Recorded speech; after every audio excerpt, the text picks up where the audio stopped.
Hello नमस्कार साथियों, स्वागत है आप सभी का एक बार फिर से नर्सिंग साइंस चैनल पे। एक इम्पोर्टेंट अपडेट के साथ में आपके लिए एक वीडियो लेकर आए हैं आरआरबी नर्सिंग सुपरिटेंडेंट से रिलेटेड। इसका एग्ज़ाम कब तक होगा ये तो अभी कंफर्म नहीं हुआ, लेकिन जो एक नोटिस आया है, इम्पोर्टेंट अपडेट है, वो आपको करना ज़रूरी। आप करेंगे तो आपके लिए बेनिफिशियल रहेगा, क्योंकि एग्ज़ाम के टाइम आपको उस टाइम की कोई प्रॉब्लम फेस ना करनी पड़े। क्या है इम्पोर्टेंट अपडेट अपडेट तो चलिए शुरू करते हैं। अपडेट ये है कि भारत सरकार जो गवर्नमेंट है, रेल मंत्रालय है, उन्होंने एक जारी किया है। अभी खूब सारे एनटीपीसी के एग्जाम हो रहे हैं, उसके अकॉर्डिंग क्या चल रहा है कि आरआरबी परीक्षा में शामिल होने वाले अभ्यर्थियों के लिए महत्वपूर्ण सूचना क्या है, बायोमेट्रिक रिलेटेड आधार अनलॉक करने के संबंध में।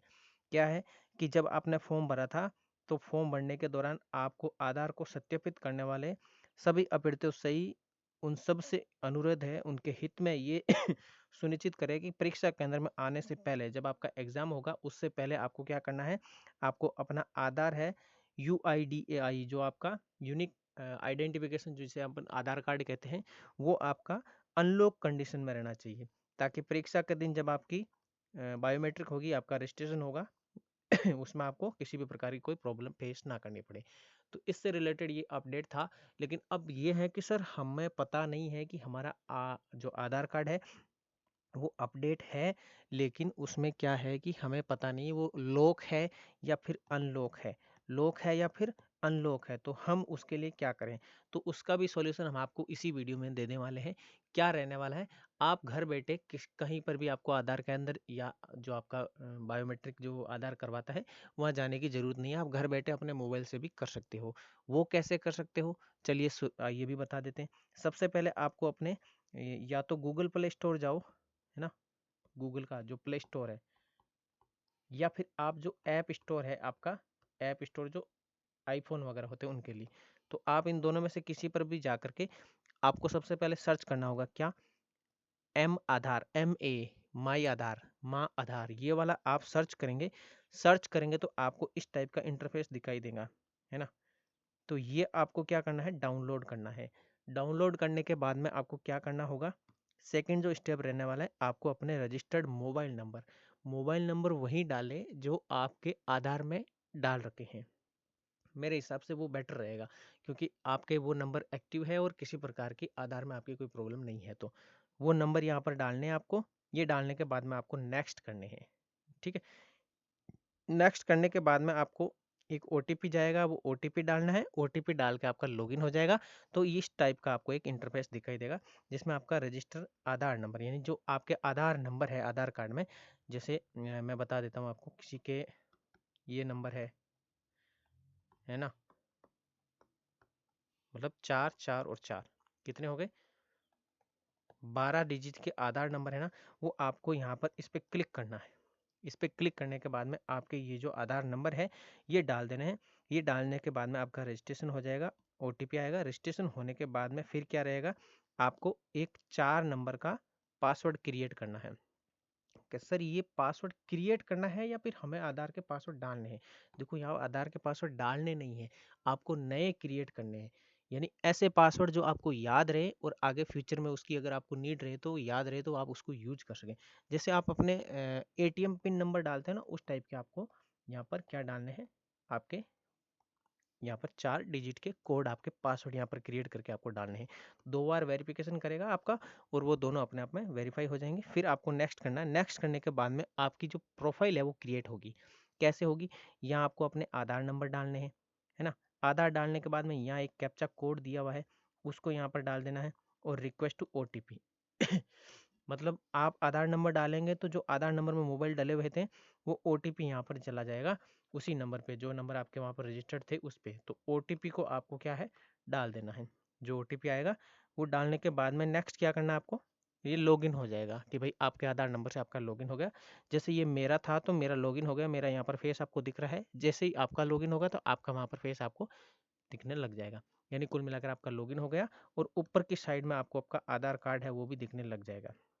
इसका मतलब आपका आधार है वो लॉगिन हो चुका है। और लॉगिन होने के बाद में आपको थोड़ा सा नीचे की साइड में स्क्रॉल करना है। तो यहाँ पर आपको दिखाई दे रहे होंगे कि 2 ऑप्शन है। इन 2 ऑप्शन में क्या क्या दिखाई दे रहा है, पहला ऑप्शन है आपका बायोमेट्रिक लॉक, और सेकंड आपका दिख रहा है आधार लॉक। अगर आपको यहाँ पर कहीं पर भी दिखाई दे कि भाई मेरा जो बायोमेट्रिक लॉक है उसके वहाँ पर मैं आपको थोड़ा सा झूम करके दिखा देता हूँ, जैसे ये है ना। तो बायोमेट्रिक लो के आगे ये वाला जो सिंबल दिख रहा है, ये मतलब आधा ताला खुला हुआ दिख रहा होगा आपको, है ना। देखिए आधा ताला खुला हुआ है, इसका मतलब क्या है, आधा लॉक खुला हुआ है, इसका मतलब क्या है, ये आपका बायोमेट्रिक ऑलरेडी अनलॉक है। ये तो बात होगी बायोमेट्रिक की। और आधार लॉक की, ये भी आधा लॉक दिख रहा है, इसका मतलब मेरे ये आधार भी अनलॉक है। अगर यहाँ पर पूरा लॉक बना हुआ होता तब तो मेरे को दिक्कत रहती कि भाई मेरा आधार लॉक है, और लॉक है इसका मतलब क्या है, मुझे इसे अनलॉक करना है।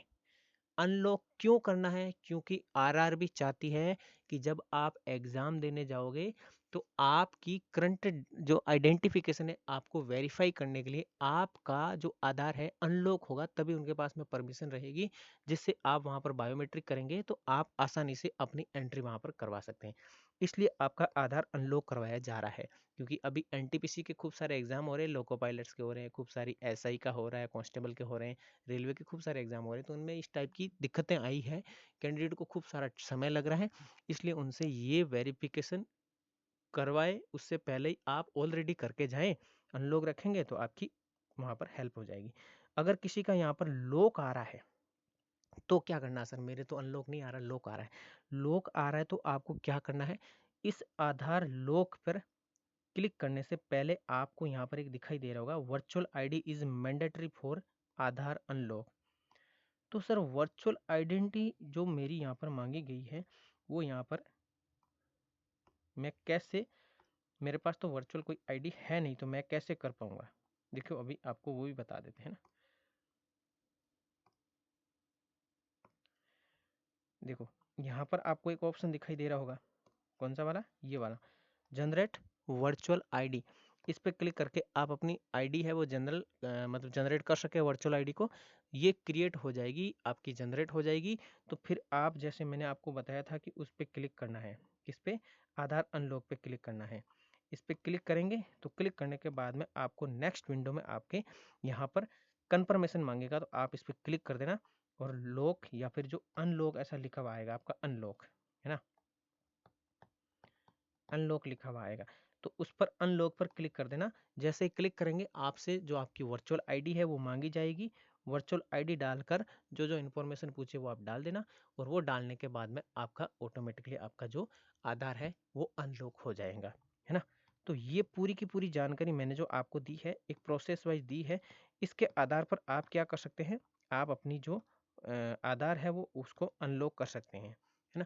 तो उम्मीद करते हैं कि ये जो जानकारी मैंने दी है आपको पसंद आई होगी। और एग्ज़ाम कब तक होगा, इसका मतलब है कि एग्ज़ाम अभी जल्द होने वाला है। क्यों होने वाला है, क्योंकि जिस तरह से आरआरबी है आपसे इंफॉर्मेशन मांग रही है, जल्दी एग्ज़ाम कंडक्ट करवाने की कोशिश कर रही हैं, और उम्मीद है कि लगभग आपका ये एग्ज़ाम है मार्च मार्च 2025 तक आपका एग्ज़ाम हो जाएगा, है ना। तो इसके अकॉर्डिंग आप अपनी तैयारी भी मजबूत रखें। किसी प्रकार का कोई डाउट हो और मुझसे कोई सजेशन चाहते हो तो नीचे कमेंट बॉक्स में ज़रूर मुझे कमेंट करके बता दीजिएगा, ठीक है। तो मिलते हैं किसी नई जानकारी नई खबर के साथ में, तब तक के लिए बाय, थैंक यू।